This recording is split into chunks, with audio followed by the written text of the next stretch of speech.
नमस्कार, आपका बहुत बहुत स्वागत, अभिनंदन। मैं हूं संजय कुमार।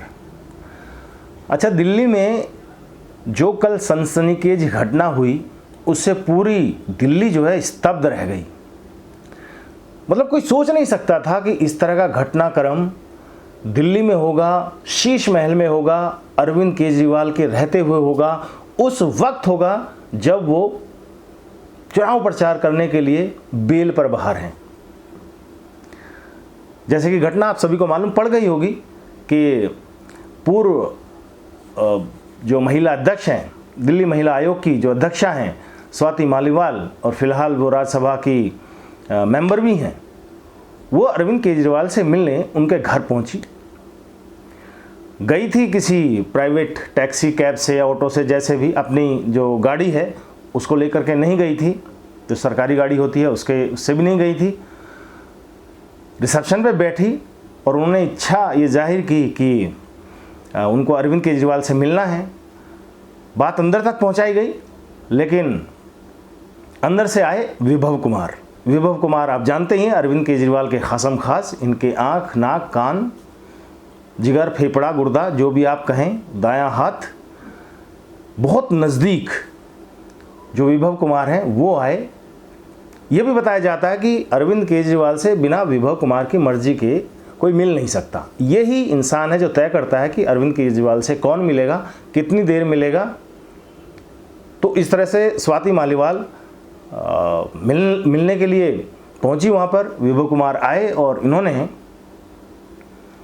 क्या बात हुई, आपस में क्या घटनाक्रम हुआ, क्या क्या तू मैं हुई, किस बात पर हुई, क्यों हुई, ये तो नहीं मालूम पड़ा।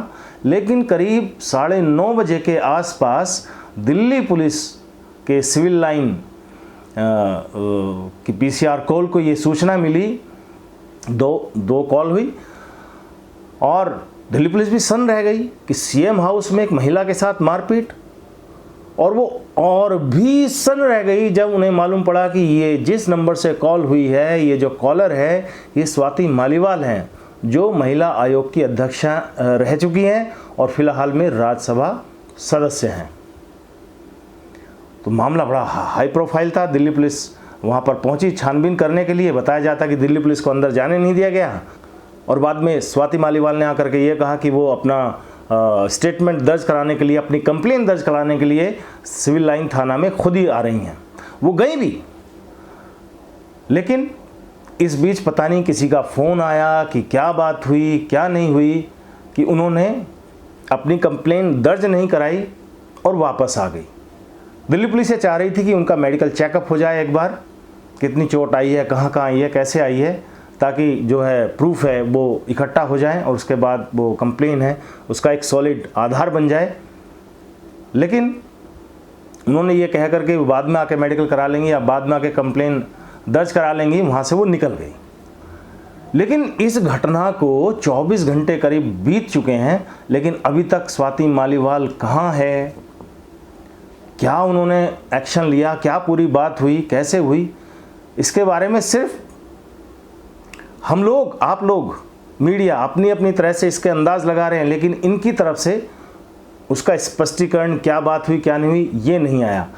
बात बात पर आम आदमी पार्टी के नेता प्रेस कॉन्फ्रेंस कर लेते हैं। झूठी हो सच्ची हो वह बात अलग है, छोटी छोटी बातों पर प्रेस कॉन्फ्रेंस करने वाले आम आदमी पार्टी के नेता इस मामले पर आकर के चुप्पी साध गए। अगर स्टेटमेंट आए भी इस कॉल के आधार पर, तो बहुत सारे दूसरे नेताओं के आए, दूसरे विपक्षी पार्टियों के आए, उनके नेताओं के बयान सामने आए, लोगों ने ट्विटर पर लिखा, सोशल मीडिया पर लिखा, मीडिया में ये चर्चा होने लगी। लेकिन इनकी तरफ से कोई भी बयान या कोई भी प्रेस कॉन्फ्रेंस नहीं की गई।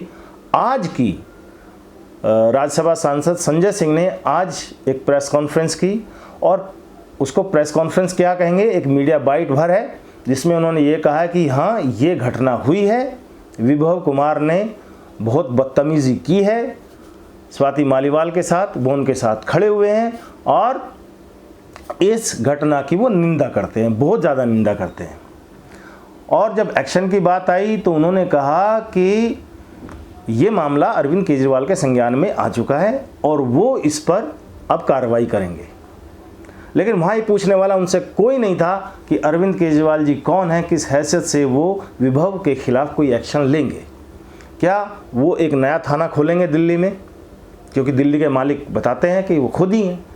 क्या नया थाना कोई खोलेंगे और वहाँ पर खुद SHO बन के कंप्लेन लेके स्वाति मालीवाल की, तब कोई जांच खुद से करना शुरू करेंगे और तब मामला ये जो है न्यायालय के पास जाएगा?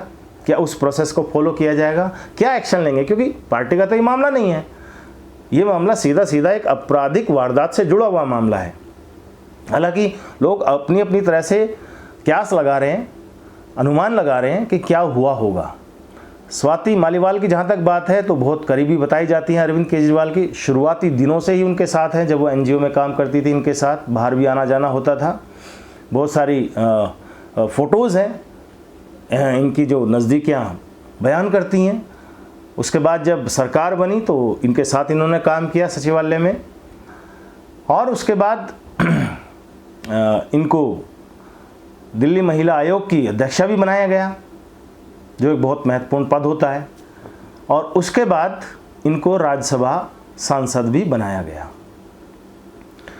तो एक तो थ्योरी ये निकल के आ रही है, लोग ये अनुमान लगा रहे हैं कि सुनीता केजरीवाल वो जो एक महिला होने के नाते जिस तरह की नज़दीकियाँ देखती हैं स्वाति मालीवाल की, वो उनको रास नहीं आती, और वो ही नहीं चाह रही थी कि स्वाति मालीवाल केजरीवाल से मिले।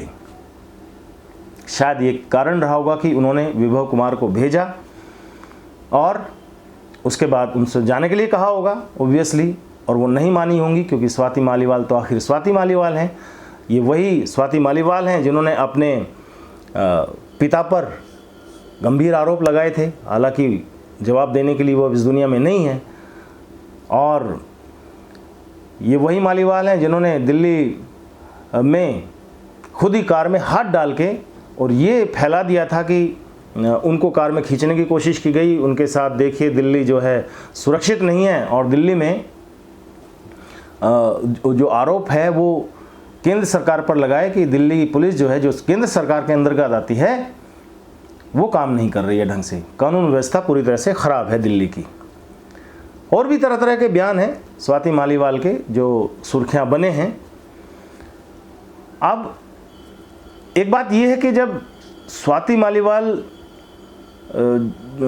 उस तरह की तो महिला नहीं है जिस तरह से अरविंद केजरीवाल ने सोचा होगा कि भाई मनीष सिसोदिया और बाकी लोग, सतेंद्र जैन या बाकी लोग जैसे हैं उनके साथ जैसे व्यवहार कर लिया गया वो शांत रह जाएंगी।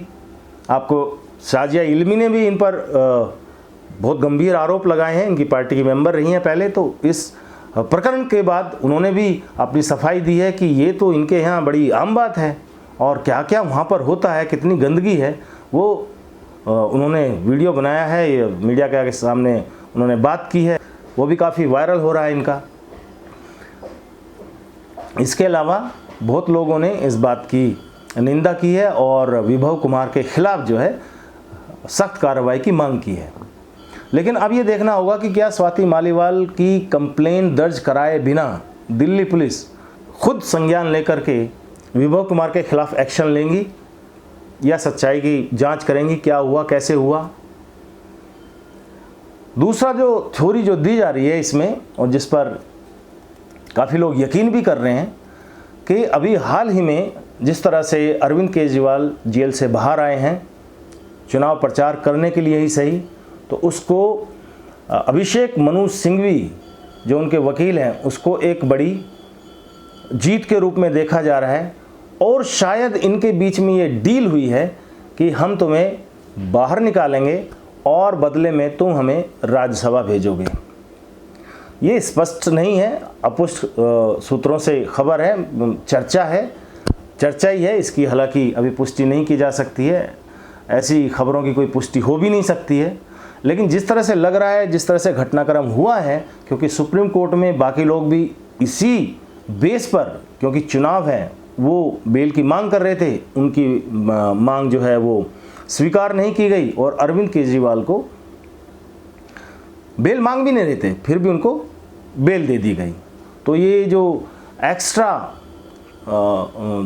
जिस तरह से फेवर दिखाई दे रहा है कोर्ट का अरविंद केजरीवाल की तरफ, इसको दिलाने में, बाहर निकालने में अभिषेक मनु सिंघवी की बहुत महत्वपूर्ण भूमिका है, या यूँ कहिए कि उनकी जो जिस तरह की संबंध है सुप्रीम कोर्ट से, उसी के दम पर अरविंद केजरीवाल आज बाहर हैं और चुनाव प्रचार कर रहे हैं।